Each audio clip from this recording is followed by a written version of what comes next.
This program is brought to you by Goodwill Finance, financing for success since 1995.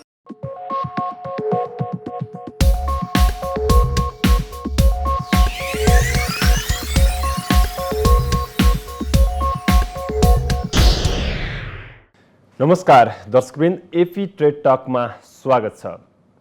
Covid महामारीका कारण प्रभावित बनिरहेको अर्थतन्त्रलाई सन्तुलित र गतिशील तुल्याउनका लागि राष्ट्र ब्याङ्कको भूमिका कस्तो रहेको छ भन्ने सेरोफेरोमा केन्द्रित रहनेछ आजको यो श्रृङ्खला। यसका लागि हामीसँग अतिथि हुनुहुन्छ नेपाल राष्ट्र ब्याङ्कका डेपुटी गभर्नर बमबहादुर मिश्र। आउनुहोस् उहाँलाई कार्यक्रममा स्वागत गरौँ। स्वागत छ यहाँलाई। धन्यवाद, नमस्कार। यो कोभिड महामारीका बीच बैंक तथा वित्तीय क्षेत्रमा निम्तिएका र निम्तिन सक्ने जोखिमहरूलाई कसरी मूल्याङ्कन र व्यवस्थित गरिरहनु भएको छ राष्ट्र ब्याङ्कको तर्फबाट? धन्यवाद, बहुत महत्त्वपूर्ण प्रश्न सोध्नुभयो। कोभिडको कारणले खास गरिकन बैंक तथा वित्तीय संस्था मात्र होइन, बैंक तथा वित्तीय संस्थाहरू जसको जगमा अडिनु भएको छ, खास गरी व्यावसायिक क्षेत्रहरू, ट्रेड, इन्डस्ट्री, लेबर मार्केट, सबै जनजीविकाका सबै क्षेत्रमा यसले असर गरेको छ। यो असर गरेको कारणले चाहिँ नै बैंक तथा वित्तीय संस्थाहरू स्वाभाविक रूपमा असर पर्ने नै भए। अब नेपाल राष्ट्र ब्याङ्क बैंक तथा वित्तीय संस्थाहरूलाई लाइसेन्स दिने, उहाँहरूको सुपरभिजन गर्ने, नियमन गर्ने निकाय भएको हुनाले नेपाल राष्ट्र ब्याङ्कले बैंक तथा वित्तीय संस्थाको स्वास्थ्य स्थिति, फाइनेन्सियल हेल्थ अप्ठ्यारोमा नपरोस् भन्नका निमित्त लास्ट इयर हाम्रो 76 को चैत 11 गतेदेखि हाम्रो लकडाउन भएको यहाँलाई जानकारी छ। त्यसपछि हाम्रो पुवरको लास्ट इयर अहिले जुन चलिरहेको छ त्यो मोनेटरी पोलिसी जारी गर्ने क्रममा नेपाल राष्ट्र ब्याङ्कले बैंक तथा वित्तीय संस्थाको स्वास्थ्य स्थितिलाई सबलीकरण गर्नका निमित्त धेरै किसिमका मोनेटरी पोलिसीका इन्स्ट्रुमेन्टहरूको प्रयोग गरेको छ र ती अहिले पनि यो 2078 सालको असार मसान्तसम्म कायम छन्। तिनीहरूलाई म 2-4वटा कुरा राख्न चाहन्छु। फर्स्ट, हामीले कस्तो हुन्छ भने नेपाल राष्ट्र ब्याङ्कको इन्स्ट्रुमेन्ट भनेकै हामीले चाहिँ नि क्रेडिटको साखको सिर्जनाबाट, मुद्राको परिचालनबाट, मोनेटरी सप्लाईबाट, मोनेटरी सङ्कुचनबाट त्यसलाई चाहिँ नै कन्ट्रोल गर्ने गर्छौँ। यसका निमित्त हामीले के गर्यौँ? सर्वप्रथम हामीले पहिलो कुरा त हामीले सिआरआरमा चेन्ज गर्यौँ, त्यसलाई लिक्विडिटी त्यसमा बढी बजारमा आउने भयो। हाम्रो सिसिडी रेसियो 80% त त्यसलाई 85% बनायौँ। त्यसै गरी हामीले यो पुनर्कर्जाको लागि चाहिँ नै यो फन्ड राखेर त्यसलाई 4 गुणासम्म घुमाएर 212 अर्बसम्मको लिक्विडिटी बजारमा ल्यायौँ। यसको मतलब के भयो भन्दाखेरि ब्याङ्क तथा वित्तीय संस्थाहरूमा फ्लस लिक्विडिटी हुन गयो। सो कारणले ब्याङ्क तथा वित्तीय संस्थाहरूको स्वास्थ्य स्थितिमा प्रतिकूल प्रभाव पर्ने। त्यही लिक्विडिटी अधिक छ, ब्याङ्कहरूलाई नयाँ ठाउँमा लगानी गर्न पनि मिल्ने अवस्था छैन। निषेधाज्ञा लगायतको कारणले गर्दाखेरि नयाँ क्षेत्रहरूमा जान सकिरहेको अवस्था पनि छैन। यति बेला यो तरलता व्यवस्थापनको निम्ति चाहिँ के गर्दै हुनुहुन्छ? यो प्रश्न अलिकति म यसलाई थोरै घुमाउन चाहेँ। आजको मितिमा लिक्विडिटी बजारमा प्रशस्त छैन। यहाँलाई जानकारी दिउँ, पोहोरको साल 2077 सालको साउन 1 गतेदेखि जुन अहिलेसम्मको भर्खरै हामीले यो वैशाख मसान्तको यो मन्थली स्टेटमेन्ट हामी वर्तमान आर्थिक स्थितिको यो निकाल्छौँ। त्यसमा तपाईँले हेर्नुभयो भनेदेखि प्राइभेट सेक्टरतिर गएको कर्जा चाहिँ नै 23.4% इन्क्रिज भएको छ। त्यसमाथिको दाबी भन्छ, प्राइभेट सेक्टरमाथिको दाबी चाहिँ 23.4% बढेछ भनेपछि र चाहिँ नि 700-800 अर्बको कर्जा वृद्धि भएको छ लास्ट इयरदेखि। अहिलेको एभिन्यूमा के हो भनेदेखि तपाईँको पोहोर चैतदेखि भदौसम्म लगभग लकडाउनको स्थिति रह्यो। त्यसपछि दसैँको हाराहारी मङ्सिर, पुष, माघ, फागुनसम्म पुनः एक किसिमको साइकलमा लगभग हामी के भएका थियौँ भन्दाखेरि यो नर्मलाइज स्थितिमा आइसकेका थियौँ। त्यो अवस्थामा के हो भन्दा ब्याङ्क तथा वित्तीय संस्थाहरूले प्रशस्तै लगानी गरेका छन् र त्यो कुरा चाहिँ नै हाम्रो धेरै यो सूचकाङ्कहरूमा नि थाहा हुन्छ। फर इक्जाम्पल हाम्रो ट्रेडको अवस्था हेर्नु होला। ट्रेडको अवस्था हाम्रो अहिले 22.3%ले चाहिँ इम्पोर्ट वृद्धि भएको छ। हेर्नु होला, अहिले 1254 अर्बको इम्पोर्ट भएको छ हिजोको, त्यहाँ हामीले प्रकाशित गरिसकेका छौँ। भनेपछि हाम्रो त आयातमुखी अर्थतन्त्र हो भनेपछि ब्याङ्क तथा वित्तीय संस्थाहरूले ट्रेडमा राम्रैसँग लगानी गरेको हुनाले त्यो जुन हामीले इन्स्ट्रुमेन्ट प्रयोग गरेका छौँ त्यसको कारणबाट ब्याङ्क तथा वित्तीय संस्थाहरूको त्यो के भन्छ यो लुब्रिकेन्ट हुन्छ नि, लुब्रिकेन्टको काम गरेको छ र त्यसलाई सहयोग गरेको छ भन्ने हाम्रो अर्थतन्त्रमा सूचकहरू पनि राम्रा छन्, सन्तुलित छन् भन्ने नै हो राष्ट्र ब्याङ्कको मोनिटरिङमा। राष्ट्र ब्याङ्क आफैले भन्ने भन्दाखेरि हामी तथ्याङ्क प्रकाशित गर्छौँ सर।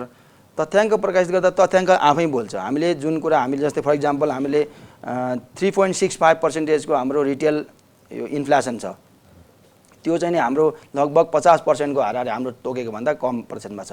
भनेपछि सूचकाङ्क त तथ्याङ्कले बताउने हो। राष्ट्र ब्याङ्कले यो भयो अथवा यो भएन भन्नुभन्दा पनि हामीले कलेक्सन गरेका तथ्याङ्कहरूको कारणबाट बजारमा जुन किसिमको अवस्था आएको छ त्यो कुरा हामीले हेर्ने हो। जुन कर्जाको अवस्था छ, कर्जा जसरी वृद्धि भइरहेको छ, ब्याङ्क तथा वित्तीय संस्थाहरू पनि राम्रैसँग कर्जा गइरहेको छ। दोस्रो कुरा भयो। तेस्रो कुरा के हो भन्दाखेरि व्यावसायिक क्षेत्रमा आउँ। व्यावसायिक क्षेत्रमा नेपाल राष्ट्र ब्याङ्कले लास्ट इयर के गर्यो भन्दाखेरि एकदम यसलाई चाहिँ नि out of the box percentage 2% को सब्सिडी नै दिने भनिकन निर्णय गर्यो, जुन चाहिँ वास्तवमा अनौठो किसिमको हामीले यो व्यवसायीहरूको हितको लागि बचाउनु पर्यो भन्नका निमित्त चाहिँ त्यो गरेका हौँ। अब अर्को कुरा के आएको छ भन्दाखेरि लास्ट इयर भन्दा अहिले चाहिँ नि तपाईँको बेस रेटमा पनि लगभग 2% भन्दा 2.5 percentage पोइन्टले चाहिँ कमी आएको छ। अब त्यो हुँदा के हो त भन्दाखेरि व्यावसायिक गतिविधि पनि सञ्चालित भए। एकातिर ब्याङ्कले लगानी गर्नुपर्ने अवस्था पनि सिर्जना राम्रै भयो भनेपछि अर्कातिर व्यावसायिकहरूले पनि त थोरैमा कर्जा पाए भनेपछि त्यो गतिविधि आर्थिक गतिविधि त चलायमान रह्यो नि। जस्तो ब्याङ्कहरूको ब्याज दरकै कुरामा पनि कतिपय ब्याङ्कहरूको यही पेन्डेमिकको बिचमा पनि एकदमै माथिल्लो तहसम्म ब्याज दर पुग्यो। राष्ट्र ब्याङ्क आफैले पनि केही निर्देशन पनि दिनु पर्यो बिचमा। ब्याज दरलाई अहिले कसरी हेर्नु भएको छ यहाँले बजारको? यही हो, थ्याङ्क यू। यो बहुत इम्पोर्टेन्ट क्वेसन हो सेन्ट्रल ब्याङ्कको लागि। जहिले पनि ब्याज दरको हामी ब्याज दरलाई चाहिँ नै प्रभावित गर्ने गरिकन केही निर्णय गर्छौँ। त्यो निर्णयको कारणबाट लास्ट इयरदेखि हामी तथ्याङ्कै बताउँछौँ, लास्ट इयरदेखि अहिलेसम्म हाम्रो अब यो 6.83% को चाहिँ हाराहारीमा बेस रेट आयो भनेपछि त 2% भन्दा बढीले त घटेको छ। तर केही ब्याङ्कको कुनै व्यक्तिको कुनै कारणले एउटा चाहिँ नि अब यहाँ न्युजहरूमा आउने गर्छ कि कसैलाई चाहिँ नि मलाई बढी चार्ज गर्यो अथवा यस्तो भयो उस्तो भयो। हामी कहाँ अहिले गुनासो पोर्टल बनाएका छौँ। एउटा जानकारी यहाँको यो बहुत लोकप्रिय टेलिभिजन कार्यक्रम मार्फत यहाँ जानकारी भएकालाई जानकारी छँदैछ, जानकारी नभएका आम नेपाली दिदीबहिनी दाजुभाइ आमा बुवाहरूलाई चाहिँ एउटा जानकारी म के गराउन चाहन्छु भने हामीले गुनासो भन्ने पोर्टल बनाएका छौँ। त्यो अहिले त सबैजनाले चाहिँ यो मोबाइल चलाउन जान्नुहुन्छ। त्यो गुनासो पोर्टलमा गएर मेरो कर्जाको ब्याज चाहिँ नै हुनुपर्ने भन्दा बढी भयो हामीले भनेका छौँ, स्पेसिफिकली तोकेका छौँ। तपाईँको बेस रेट घट्यो भनेदेखि ब्याज घट्नुपर्छ। म तपाईँलाई एउटा इक्जाम्पल दिन चाहन्छु। फर इक्जाम्पल 5% को बेस रेट छ, तपाईँले चाहिँ 3% को अथवा 2% को प्रिमियम राख्नुभयो भने तपाईँको अब त्यो बेस रेट बढेर 6 भयो भने तपाईँको 5 2 7 थियो, 7 1 8 हुन जान्छ हैन, 6 + 2। तर तपाईँको बेस रेट बढेको छैन भने म चाहिँ प्रिमियम बढाएर त्यसलाई चाहिँ 8 बनाउँछु भन्न नपाउने अवस्था बनाएका छौँ। त्यो म्याथमेटिकल छ। त्यसले गर्दा के हुन्छ भन्दाखेरि अटोमेटिक भर्सक मैले भनेर अथवा तपाईँले भनेर कोही चाहिँ नि प्रभावशाली व्यक्तिले भनेर ठुलो व्यवसायीले भनेर ब्याङ्कको मान्छेलाई मनपर्नेले भनेर नहोस् कि स्वचालित रूपमा चाहिँ यो ब्याज के लिने दिने काम चाहिँ होस् भनेर हामीले गरेका छौँ। हिजो मात्रै ब्याङ्कहरूले सबैले ब्याज दर प्रकाशित गर्छ, हेर्नु होला पत्र पत्रिकाहरूमा, वेबसाइट सबैकोमा राखेका छन्। अब त्यो 1 महिनासम्म ब्याज दर के हुँदैन उहाँले चेन्ज गर्न पाउनुहुन्न। त्यसरी ब्याज दर कोरिडोरको कुरा, स्प्रेडका कुरा, ती सबै कुराहरूमा राष्ट्र ब्याङ्कले आफ्नो ढङ्गले एउटा प्रोएक्टिभ रोल पनि खेल्यो होला। तर कतिपय केसमा चाहिँ राष्ट्र ब्याङ्कले माइक्रो म्यानेजमेन्ट गर्यो ब्याङ्कहरूलाई भनेर पनि आरोप आउने गरेका छ नि। कतिपय केसमा चाहिँ राष्ट्र ब्याङ्कले माइक्रो म्यानेजमेन्ट गर्यो ब्याङ्कहरूलाई भनेर पनि आरोप आउने गरेका छ नि। यो आक्षेप हामीले पनि यदाकदा पत्र पत्रिकाहरूमा यहाँहरूको जस्तो मिडिया कर्मीहरूबाट र खास गरिकन ब्याङ्करहरूबाट यो हामी सुन्ने गर्छौँ। यो चाहिँ कस्तो हुन्छ भन्दाखेरि माइक्रो म्यानेजमेन्ट भन्नाले कसैको ब्याङ्कभित्रको व्यवस्थापनमै गएर हामीले त्यस्तो अराउने खटाउने काम गर्दैनौँ। तर खास गरिकन चार्जेसको केसमा अब चाहिँ नि जो यो स्टेटमेन्ट प्रिन्टिङको कुरा भयो, अब तपाईँको चाहिँ नि यो एटिएमको चार्जेसहरूको केसमा चाहिँ हाम्रो नेपाल राष्ट्र ब्याङ्कले के गरेछ भन्दाखेरि केही हदसम्म चाहिँ तपाईँले 2टा ट्रान्ज्याक्सनसम्म चाहिँ यो अन अस र अफ अस भन्छ, अफ अस ट्रान्ज्याक्सनमा पनि हामीले चाहिँ फ्री दिनुपर्छ, बाँकीको केसमा यो 20-25 रुपियाँ चार्ज दिन पाउनुपर्छ भनेर चाहिँ आउट अफ पकेट एक्सपेन्स भन्ने हुन्छ क्या हजुरजी। आउट अफ पकेट एक्सपेन्सेस मैले तपाईँको एटिएम तपाईँ ए भन्ने ब्याङ्क म बी भन्ने ब्याङ्क हो, मैले तपाईँको एटिएम प्रयोग गर्दाखेरि त्यो भिजा हामी प्रयोग गर्छौँ, भिजा लेखेको हुन्छ नि एटिएम कार्डमा, त्यो भिजा भनेको चाहिँ भिजा इन्टरनेसनलले लिने चार्ज चाहिँ नै ब्याङ्क तथा वित्तीय संस्थाहरूलाई केही हदसम्म उहाँहरूको आउट अफ पकेट एक्सपेन्सेस चाहिँ गर्न दिनुपर्छ भनिकन हो। अब त्यसैबाट चाहिँ नै धेरै मतलब आम्दानी नगरियोस् भनेर जनमानसको हामीले के गरेछौँ, इलेक्ट्रोनिक पेमेन्ट सिस्टमलाई बढावा दिने क्रममा के कसो गर्दाखेरि चाहिँ नि व्यक्तिहरू अब मैले एटिएम गर्दाखेरि धेरै चार्ज लिन थाल्यो भने त म एटिएम नचलाउँला, जहिले पनि ब्याङ्कमा जाउँला भनेपछि हाम्रो जुन प्रवर्धन गर्ने काम छ त्यसलाई हामीले के गरेछौँ भन्दाखेरि थोरै हदसम्म कुनै चार्जेसको केसमा कुनै केसमा गरेका छौँ। अरू कुरामा हामीले त्यस्तो माइक्रो म्यानेज गरेका छैनौँ र गर्दा पनि गर्दैन हामीले। को यो सर्भिस चार्जकै कुराहरूमा जस्तो लोन प्रवाह गर्दाखेरिको अरू कुराहरूको यो एटिएमहरूको त छँदैछ त्यो चलाउँदाखेरिको ती कुराहरूमा पनि त्यति मिलेको पाइँदैन नि यो मिलेको र नमिलेको भन्नाले यस्तो हुन्छ कति गर्न पाउनुपर्ने भन्ने हो कति पर्सेन्टसम्म गर्न पाउनुपर्ने भन्ने हो ब्याङ्कहरूले सर्भिस चार्ज लगाउनलाई कोही ऋणीले ऋण लिँदाखेरि सेवाग्राही जान्छ यस्तो हुन्छ म 2-3वटा कुरा तपाईँलाई अलिकति टेक्निकल ब्याङ्किङमा कुरा बताउँछु म एउटा ब्याङ्कर हुँ हजुर मेरो ब्याङ्कमा आउनुभयो लोन लिनुभयो अब त्यसपछि लोन चाहिँ म मजाले चलो व्यापार बल्ल दुःख सुख मैले तपाईँको व्यापार उक्साएँ अब राम्रो चल्न थाल्नुभयो अर्को ब्याङ्कमा जान आँट्नुभयो अब त्यो अवस्थामा चाहिँ ब्याङ्कले के गर्छ भन्दा सर्टेन लेभलको चार्जेसहरू लिएर उसलाई पठाउनु पर्ने हुन्छ अब दुईवटा कुरा गरेको छ हेर्नुहुन्छ हामीले एउटा कुरा गरेको छौँ फिक्स इन्ट्रेस्ट रेट पनि तपाईँले राख्न सक्नुहुन्छ फ्लेक्सिबल पनि राख्न सक्नुहुन्छ तपाईँले फिक्स राख्नुभयो भने त ढुक्क भयो त्यो बढ्ने घट्ने कुरा आएन अब चाहिँ नि त्यसमा केही बढी थोरै लाग्छ त्यसको त रिस्क हुन्छ प्रिमियम पनि हुन्छ र तपाईँले फ्लेक्सिबल गर्नुभयो भने त तपाईँ अर्को ब्याङ्कले कम दियो भने त तपाईँ जान खोज्नुहुन्छ भने सर्टेन लेभलको चार्ज हामीले भनेका छौँ त्यहाँ यो भयो भने यसरी जान सकिन्छ 3 महिना भयो भने यसरी जान्छ 1 वर्ष भयो भने जान सकिन्छ एमा भयो भने जान सकिन्छ बीमा भयो भने जान्छ भनेर फरक फरक किसिमका गरेका छौँ र चार्जेसको एउटा लेभल चाहिँ तय गरिएको छ न कि तपाईँ 4% अथवा 5% यस्तो किसिमको धेरै चार्जेस चाहिँ व्यवसायीहरूको नि अप्ठ्यारो पर्छ भनेर रिजनेबल सर्ट अफ चार्जेस हामीले अलाउ गरेका छौँ हजुरजी यहाँको करियरको अलिकति कुरा गरौँ राष्ट्र ब्याङ्कमा डेपुटी गभर्नरका रूपमा जाने बेलाकै जति बेला गभर्नरले 4 जना सिफारिस गर्नुभएको थियो सिफारिसभन्दा बाहिरबाट सरकारले यहाँलाई नियुक्त गर्यो मलाई यो विषयमा जानकारी छैन सिफारिसभन्दा बाहिरबाट पनि नियुक्ति हुन्छ भन्ने मलाई थाहा छैन राष्ट्र ब्याङ्क ऐनमा के लेखा छ भने खाली भएको दोब्बर सङ्ख्यामा गभर्नरले सिफारिस गर्ने छ र सिफारिस गरेको मध्येबाट 4 जना मध्येबाट 2 जना सरकारले नियुक्ति गर्नेछ भन्नेबाट मैले के बुझेको छु भने गभर्नर नेपाल राष्ट्र ब्याङ्कको गभर्नरले म लगायतका 4 जना मान्छेलाई सिफारिस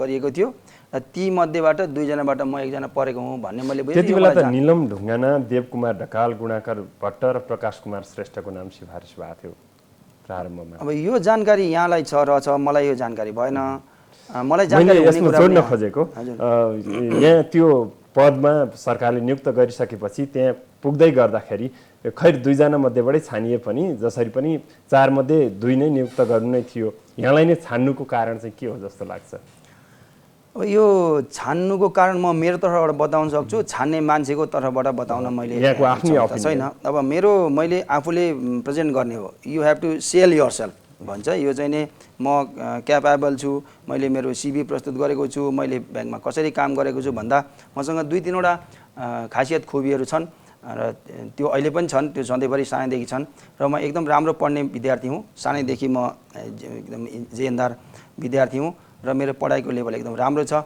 र एउटा त्यति मात्रले भएन कि म कमर्सियल ब्याङ्कमा लगभग 1 दशकको एक्सपिरियन्स भएको मान्छे हुँ र कमर्सियल ब्याङ्किङको मलाई केही ज्ञान छ 1 दशकमा कुनै पनि मान्छेले धेरै नै ज्ञान हासिल गर्न सक्छ र त्यस सम्बन्धी कमर्सियल ब्याङ्किङहरूले के गर्न सक्छन् अथवा कसोको नै गर्छन् र हामीले राष्ट्र ब्याङ्कबाट कसरी चाहिँ त्यसलाई केही मतलब कन्ट्रोल नियन्त्रण अथवा चाहिँ रेगुलेसन नियमन सुपरभिजन लगायतका कुराहरूको कसरी गर्न सक्छौँ भन्ने कुराको मसँग स्पेसिफिक ज्ञान छ त्यसदेखि बाहेक अर्को कुरा के भनेदेखि जुन यो क्यारियर स्प्यानमा पनि म चाहिँ नि एक किसिमले देखि नै गरिकन फटाफट प्रमोसन भएको मान्छे हुँ त्योभन्दा अगाडि अहिले पो मलाई सरकारले नियुक्ति दिएर म करियरमा छलाङकै निरन्तरता पदमा छु अब त्योभन्दा अगाडि त म त अफिसको कामले अथवा लिखितमा जाँच दिएर अनि त्यसपछि मेरो बलबुताले आएको हो नि त अहिले त म बल गरिनँ होला अरे हैन सरकारले मलाई नियुक्ति गर्यो होला तर कार्यकारी निर्देशकसम्म त म त आफै भएको हुँ अब त्यही कुरा पनि गभर्नमेन्टले हेरेको हुनसक्छ भनेपछि त्यो हिसाबमा मैले आफूलाई प्रस्तुत गर्न खोजेको I am eligible for this I deserve this भनेर मैले भने हो करिब 1 दशकको ब्याङ्किङ जुन कमर्सियल ब्याङ्कहरूमा काम गर्दाखेरिको अनुभव पनि यहाँसँग छ एउटा ब्याङ्कर हुँदा र तिनै ब्याङ्कहरूलाई अहिले अब सहजकर्ताको रूपमा भनेर बढी परिभाषित गर्दाखेरि सजिलो मान्ने गर्छन् सबैले नियामक मात्रै भन्दाखेरि नियामकको भूमिकामा सहजकर्ताको भूमिकामा रहँदाखेरिको फरक अनुभूति के छ यो एकदम बडा राम्रो कुरा गर्नुभयो मलाई जहिले पनि लागिरहन्छ म त्यहाँ भएको भए के हुन्थेँ अब कसो हुन्थेँ भन्ने कुरा म सोचिरहन्छु पनि घरिघरि कुरा पनि गर्छन् साथीभाइहरूले कमर्सियल ब्याङ्किङ काम गर्दाखेरि यो चाहिँ नि माइक्रो लेभलको एउटा ब्याङ्क हुन्छ तपाईँका 1 लाखवटा क्लाइन्ट हुन्छन् डिपोजिटर हुन्छन् लोन लिने मान्छे हुन्छन् त्यसपछि आफ्नो बोर्ड हुन्छ र चाहिँ त्यसमा हामी काम गर्छौँ। र अहिलेको जुन रोल छ, अहिले डेप्युटी गभर्नर नभनौँ, भलै एउटा चाहिँ सेकेन्ड क्लास फर्स्ट क्लासको लेभलको अथवा इडी लेभलको कर्मचारी होस्, त्यसमा कस्तो हुन्छ भने पुरा म्याक्रो पुडेन्सियल भन्छ, यो म्याक्रो पुडेन्सियल थिङ्किङ तपाईँले चिल भएर हेर्नुपर्छ। चिल भ्यू भन्छ नि, यो बडाई भ्यूबाट हेर्नुपर्छ कि होल इन्डस्ट्रीमा कसरी तपाईँले चलिरहेको छ। आजको मितिमा तपाईँको हामीसँग यहाँ 27वटा ब्याङ्क छन्, त्यसपछि 18वटा विकास ब्याङ्क छन्, 20वटा वित्त कम्पनी छन्, 72वटा घरवर्गका छन्। यी सबैको गतिविधिमा तपाईँले आँखा लाउनु पर्ने। यति मात्र होइन, हामीसँग इन्टरनेसनल कम्युनिटी छ होइन, अब ठुल्ठुला छिमेकी देशहरू छन्, अन्तर्राष्ट्रिय मुद्रा बजार छ। यी सबै कुराहरूको हिक्का राखेर हेर्नुपर्ने हुन्छ। र चाहिँ नि तपाईँले भन्नुभयो, राम्रो टर्मिनोलोजी प्रयोग गर्नुभयो, सहजकर्ता रेगुलेट गर्ने नियामक निकायको हिसाबले चाहिँ नि कता कता चाहिँ नि नियमन गर्दाखेरि हाम्रो होल इन्डस्ट्री, हामीले फाइनेन्सियल स्टेबिलिटी भन्छौँ, स्टेबिलिटीको पक्षमा चाहिँ ध्यान दिनुपर्ने हुन्छ। जबकि अब म कमर्सियल ब्याङ्कमा काम गर्दाखेरि कसरी मेरो प्रफिट चाहिँ नि बढाउने अथवा मेरा ग्राहकलाई कसरी खुसी पार्ने भन्ने हुन्छ भने एज अ होल यो स्टेबिलिटीमा ध्यान दिनुपर्ने हुन्छ। हामीसँग राष्ट्र ब्याङ्कको यो अब्जेक्टिभमा 3-4वटा कुराहरू छन्। मोनिटरी पोलिसी सञ्चालन गर्ने हामी त्यसमा गर्छौँ। अब खास गरिकन यो चाहिँ अब पेमेन्ट सिस्टमको अहिले नयाँ कुरा आइरहेको छ, यो कुरा पनि जनतालाई भन्नु जरुरी छ कि अहिले चाहिँ नै वाइडली यो खास गरिकन पेन्डेमिकको यो अहिलेको अवस्था आइसकेपछि त यो भुक्तानीको अवस्थामा चाहिँ नै चाहिँ यो not by choice but by compulsion भन्छ क्या, not by choice but by compulsion. हामीहरू इभन पनि के गरेका छौँ भनेदेखि भुक्तानीको क्षेत्रमा ठुलो छलाङ मारेका छौँ। भनेपछि यो स्थितिलाई हेर्नुपर्ने हुनाले एन्टायरली फरक छ। तर त्यो कम्पोनेन्ट जहाँ म कमर्सियल ब्याङ्कमा काम गर्थेँ ले अहिले मलाई ठुलो सहयोग गरेको छ। किनभने कमर्सियल ब्याङ्किङ मिलेर एन्टायर फाइनेन्सियल सिस्टम बन्छ। त्यो सिस्टमको एउटा रेगुलेटरको हिसाबले, नियामकको हिसाबले मलाई हेर्न सजिलो परेको छ। यो फरक भूमिका, धेरैवटा कुराहरू यहाँले राख्नु पनि भयो, फरक अनुभूति। त्यसमा सानोबाट एउटाबाट केलाउँ। नियामक भएर काम गरिरहँदाखेरि जस्तो कुनै पनि व्यक्तिको अब क्यापिटल मार्केटमै पनि सेयर बजारमै विभिन्न ठाउँमा हुनसक्छ। यहाँले बुझाउनु भएको सम्पत्ति विवरण अनुसार पनि यहाँको पनि केही कम्पनीहरूमा सेयर छन्। नियामकको भूमिकामा रहिरहँदाखेरि त्यसको नियमन गर्नुपर्दाखेरि यो कन्फ्लिक्ट अफ इन्ट्रेस्टले कतिको काम गर्छ? सम्पत्ति विवरण अनुसार पनि यहाँको पनि केही कम्पनीहरूमा सेयर छन्। नियामकको भूमिकामा रहिरहँदाखेरि त्यसको नियमन गर्नुपर्दाखेरि यो कन्फ्लिक्ट अफ इन्ट्रेस्टले कतिको काम गर्छ? बडा इन्ट्रेस्टिङ। मैले त्यो जहिले पनि प्राइमरी सेयरमा अप्लाई गरेको छु। मेरो सेयरमा त्यही 5-6 हजारवटा किता होलान्। यो 50-60 त्यस्तै मेरो बच्चा छोरीको, मेरो श्रीमतीको नाममा 150, 250, 350 यस्तै होलान्। कसैको 20 पनि किता छन्। र मैले अहिलेसम्म त्यो सेयर बेचेको छैन। याद गर्नु होला, मैले त्यो अप्लाई गर्छु, त्यसपछि त्यो बसिरहन्छ। अनि अस्ति डिम्याट गर भन्नुभयो। अब त्यो हुनाले मेरो सम्पत्तिको जुन एउटा कन्टेन्ट छ, केही सम्पत्ति छ मेरो पनि, त्यो सम्पत्ति कुरा गरिहाल्नुभयो। त्यो सम्पत्तिमा त्यो सेयरको मूल्य चाहिँ त्यो जुन अवस्था छ त्यो जसरी अप्लाई भयो त्यसरी बसिरहेको छ। र म त्यो सेयर सम्बन्धी लिएर यो कन्फ्लिक्ट आउने कुरा त ममा त्यो लागु नै हुँदैन। त्यसले कुनै असर, किन मैले भने मैले आजसम्म सेयर बेचेकै छैन। विदेशी लगानीलाई थप आकर्षित गर्नको निम्ति अहिले विभिन्न यो लाभांशको कुराहरूमा, लाभ कर भुक्तानीकै कुरामा पनि पहिला एउटा विवाद भएको थियो। त्यसै गरी बोनस लिने कुराहरूमा भयो, अनि सेयर नै बिक्री गर्ने कुरा, यी सबै कुरालाई अलिकति सहजीकरण गर्ने भनेर विनियमावली ल्याउनु भयो हालै। त्यसको प्राइभेट सेक्टरबाट, उद्योगी व्यवसायी र ब्याङ्करहरूबाट सकारात्मक प्रतिक्रिया आइरहेको पनि छ। खासमा त्यसका प्रावधानहरू कुन उद्देश्यले ल्याइएको थियो र कस्ता रहनेछन् अबका दिन? Very relevant question. आजको यो जुन छलफलमा यो प्रश्न हुन्थेन भने यो जे होस् इन्कम्प्लिट हुन्थ्यो। हामीले नेपाल राष्ट्र ब्याङ्कले के गर्छ भने विदेशी लगानीबाट प्राप्त हुने रकम, अलिकति म बताउँछु ऐनको व्यवस्था, फिटा भन्छ, विदेशी लगानी तथा प्रविधि हस्तान्तरण ऐन 2075 पहिला 49 थियो। त्यो अन्तर्गत कुनै पनि विदेशी लगानी आउनै पर्यो। आउन लाग्यो भनेदेखि पहिला उद्योग विभाग अथवा आइबिएन दुईटाबाट स्वीकृति प्राप्त गरेपछि, अब यो प्रोजेक्टको लागि स्वीकृति उहाँले प्रदान गरिसकेपछि नेपाल राष्ट्र ब्याङ्कमा केही सर्टेन कागजात सहित आएर निवेदन दिनुपर्ने थियो। त्यो निवेदन दिँदै गर्दा के हुन्थ्यो भने हामी कहाँ पनि त केही प्रोसेस त हुन्छ।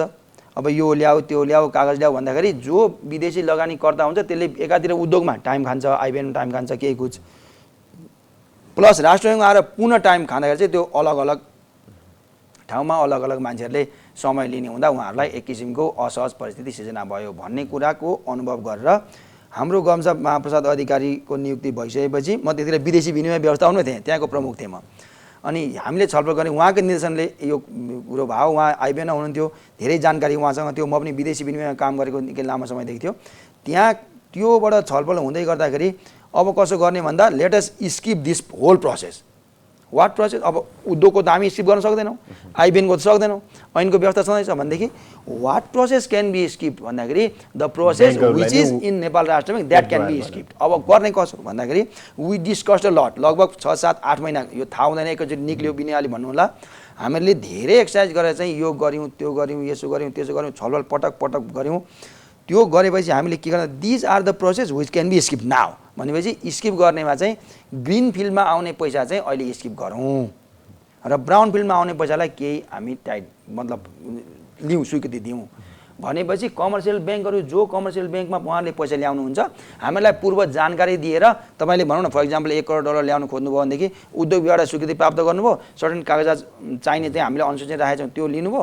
त्यो लिइसकेपछि तपाईँ सोझै जानकारी गाउनुभयो, you go to the commercial bank a get the money enter in Nepal भनेर इजिली एउटा होल प्रोसेस हामीले स्किप गरिदिउँ।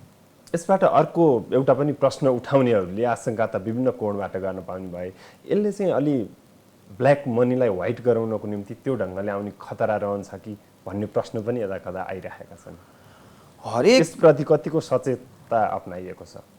Thank you. यो पनि तपाईँले रिमार्क्स राखेको हामीले पनि यता कता सुन्ने गरेका छौँ। हरेक इनिसिएटिभमा केही न केही कुराहरू उठ्छन्, त्यसको लागि एड्रेस गरिनुपर्छ। यहाँलाई म के जानकारी दिउँ भने उद्योग विभागबाट स्वीकृति प्राप्त गरी आइबिएनबाट स्वीकृति प्राप्त गरी नेपाल राष्ट्र ब्याङ्कमा आएर जुन जुन कागजातहरू प्राप्त लिएर हामीले स्वीकृति प्रदान गर्थ्यौँ ती कागजातहरू मसँग छन् है भनिकन त्यो कमर्सियल ब्याङ्कमा दिएपछि त्यसले पैसा प्राप्त गर्न सक्छ। अर्को कुरा के लेखा छ तपाईँ पढ्नुहोला, हरेकमा के लेखा छ भनेदेखि एमएलसिएफटीसँग सम्बन्धित राष्ट्रिय अन्तर्राष्ट्रिय सबै किसिमका मापदण्डहरू मैले पुरा गरेको छु।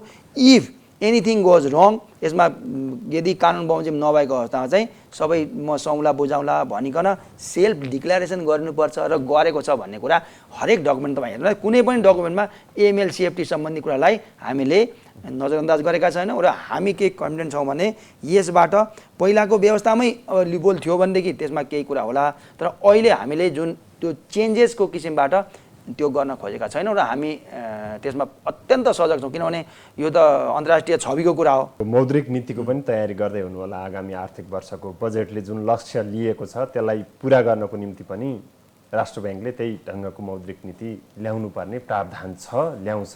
कस्तो छ तयारी, के गर्दै हुनुहुन्छ? खास गरिकन यो मौद्रिक नीति नै हो हाम्रो औजार, नेपाल राष्ट्र ब्याङ्कको औजारै मैले भने मौद्रिक नीति नै हो।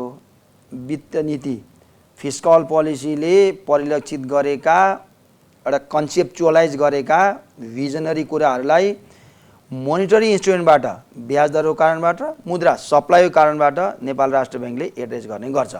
र अहिले तपाईँको प्रश्नमा 2-3वटा कुरा म कसरी एउटा ब्याकग्राउन्ड मात्रै बनाउन चाहन्छु, भोलि मोनिटरी पोलिसीमा के आउँछ अथवा के आउँदैन भन्ने कुरा आजै मैले भन्न सक्ने अवस्था छैन। आवश्यकता के महसुस गर्नुभएको? आवश्यकताको आधारमा म कुरा गर्दाखेरि तपाईँलाई म ब्याकग्राउन्ड के बताउन चाहन्छु भने यो हामीले हेरिरहेछौँ कि हाम्रो अघि मैले तपाईँलाई बताएँ कर्जाको अहिले जुन किसिमको रफ्तारमा वृद्धि भएको छ, त्यसपछि तपाईँको मैले भने कति 23.4% यो प्राइभेट सेक्टरमाथिको दाबी गएको छ हैन। अब यो इम्पोर्टको कारणबाट हामीले केही हदसम्म थोरै तपाईँले हेरिहाल्नुभयो, हिजो नै पनि हाम्रो क्रमशः महिना पछि चाहिँ नै यो बिओपीमा थोरै चापको अवस्था जस्तो देखा परेको छ। अब यी आदि इत्यादिको त्यो हामीले चाहिँ कार्यदिशा चाहिँ हेर्छौँ क्या अहिले हामी त्यो हेर्दैनौँ, यो अथवा गर्ने त्यो नगर्ने भन्ने कुरा हुँदैन। सरकारले भनेको छ बजेटमा ती विभिन्न बुँदाहरू 1, 2, 3, 4 हामी त्यसलाई कार्यान्वयन गर्नका निमित्त जस्तै भनौँ न त्यो कर्जाहरू भनेको छ, विभिन्न कुरा गरेको छ नि। अब तिनीहरूलाई कार्यान्वयन गर्नका निमित्त ती बुँदाहरू राखिन्छन् नै। र अन्य थप विषयका कुराको विषयमा चाहिँ नेपाल राष्ट्र ब्याङ्कले लास्ट इयरदेखि अहिलेसम्म पोहोरको मोनिटरी पोलिसी निर्माण भएदेखि आजसम्मको अवस्थामा आइपुग्दाखेरि के कसरी कर्जा कति ग्रोथ भयो, इन्ट्रेस्ट रेट घट्यो अथवा बढ्यो हैन, कति मान्छेले त्यो लोन पाएनन्, यी सबै कुराहरूलाई विश्लेषण गरेर सोही सम्बन्धमा हामी चाहिँ मोनिटरी पोलिसी जारी गर्छौँ। यो मोनिटरी पोलिसी लगभग 1 महिनाभन्दा प्लस टाइम छ र we are working on that. त्यसले गर्दा अहिले नै ठ्याक्कै यो किसिमको सेपमा आउँछ भनेर चाहिँ मैले यहाँलाई बताउन सक्ने अवस्था छैन। केही समयपछि हामी यसमा छलफल र गर्छौँ। अन्त्यमा यहाँसँगको भेटमा यो सोधिएन भने फेरि दर्शकहरूमाथि पनि अन्याय होला। सेयर बजारमा जुन खालको उतार चढाव उछाल देखिएको छ, यो उतार चढावलाई राष्ट्र ब्याङ्कले सरकारको आर्थिक सल्लाहकारका हिसाबले कुन रूपले लिइरहेछ राष्ट्र ब्याङ्कले? उतार होइन, चढाव भइरहेछ। लास्ट इयरको हामीले मोनेटरी पोलिसी बनाउँदै गर्दा भन्दा अहिलेको अवस्थामा राम्रैसँग वृद्धि भएको छ। यो गणितीय कुरा हो, मैले भन्ने अथवा नभन्ने कुरा होइन। नेपाल राष्ट्र ब्याङ्कले सेयर बजार कति बढ्यो कति बढेन अथवा के भयो भनेर यसको नियमन गर्ने निकाय नभएको कारणले सेयर बजार यति बढेछ नि, सूचना यति पुगेछ अथवा चाहिँ इन्डेक्स यति भएछ भनेर चाहिँ हामी हेर्छौँ, सुन्छौँ, पढ्छौँ, बुझ्छौँ। तर सेयर बजारको केही कारणले नेपाल राष्ट्र ब्याङ्कमा त्यस्तो छलफल खास हुँदैन। अब यो उतारलाई हामीले निहालिरहेका छौँ। अब मैले यहाँलाई पटक पटक भनिरहेको छु, हाम्रो औजार भनेको मोनेटरी पोलिसी हो। त्यसमा हामी क्रेडिटको सङ्कुचन, क्रेडिटको चाहिँ एक्सपान्सन, मुद्राको सप्लाई बढाउने, मुद्राको सप्लाई घटाउने तर्फ काम गर्छौँ। र त्यो हुनाले गर्दाखेरि अब सेवन छ, धितोपत्र खास नियामक त उतै भयो। यहाँले मौद्रिक उपकरणहरूलाई पनि केही न केही प्रयोग त बेला बेला गर्नुहुन्छ नै, जस्तो मार्जिन लेन्डिङकै कुराहरूमा पनि कतिपय त्यो ढङ्गले गयो भनेदेखि त्यसलाई केही नट कस्ने र खोकुलो पार्ने गर्नुहुन्छ। त्यो कतिको महसुस गर्नुभएको छ अहिले? कस्नु पर्ने या खोल्नु पर्ने के खालको चाहिँ यहाँको रिडिङ भन्ने यो यहाँले याद गर्नुभएको छ। यहाँले मार्जिन लेन्डिङ भन्नुभयो। मार्जिन लेन्डिङ भन्दा पनि हामी यो लोन एगेन्स्ट सेयर भन्ने गर्छौँ। लोन एगेन्स्ट सेयरलाई चाहिँ जो कति मात्रामा हामीले तोकेको छ, यो तोकेको छ 180 दिनको एभरेज, यो ब्लाब्ला यस्तै हामीको तोकेको छ। यो तोकेको बाट माथि गयो भनेदेखि त्यसमा हामीहरू केही यो सुपरवेक्षकीय औजार प्रयोग गरेर हामी ब्याङ्कहरूलाई भन्ने गर्छौँ स्पेसिफिकल्ली। अब अस्ति पनि हामीले मोनेटरी पोलिसीमा को रिभ्यूमा यो 120 दिनलाई बढाएर 180 दिनको एभरेज बनायौँ। त्यस्ता किसिमका औजारहरू हामी पोहोर हामीले बढाएकै हो नि। पोहोर तपाईँले याद गर्नुभयो, थाहा होला, मोनेटरी पोलिसीमा हामीले इन्क्रिज गरेका थियो। त्यो किसिमका औजारहरू राष्ट्र ब्याङ्कले प्रयोग गर्ने गर्छ। तर अहिले अब खास गरिकन यो एकदम धेरै चल्तीको सब्जेक्ट हो, नेपालमा दिनदिनै चल्ने गर्छ, कुराहरू पनि उठिरहने गर्छन् कि हरेक मान्छेहरूको लागि चासो छ अहिले सेयर बजारको। तर नेपाल राष्ट्र ब्याङ्कले त्यति धेरै चासोका साथ लिएको भए केही गर्छ, अहिले त्यति धेरै हामीले हेरेको छैनौँ। सेवनको हामी हेर्छौँ, सेवनलाई नियामक निकाय भएको कारणले गर्दा उहाँहरूको जिम्मेवारी हो भन्ने कुरा हामी ठान्छौँ। हस्, समय र संवादका लागि धन्यवाद। Thank you so much. दर्शकहरू, एपी ट्रेड टकका लागि हुनुहुन्थ्यो नेपाल राष्ट्र ब्याङ्कका डेपुटी गभर्नर बमबहादुर मिश्र। एपी ट्रेड टकको यो श्रृङ्खला यति नै। हेर्दै रहनुहोला AP1। नमस्कार।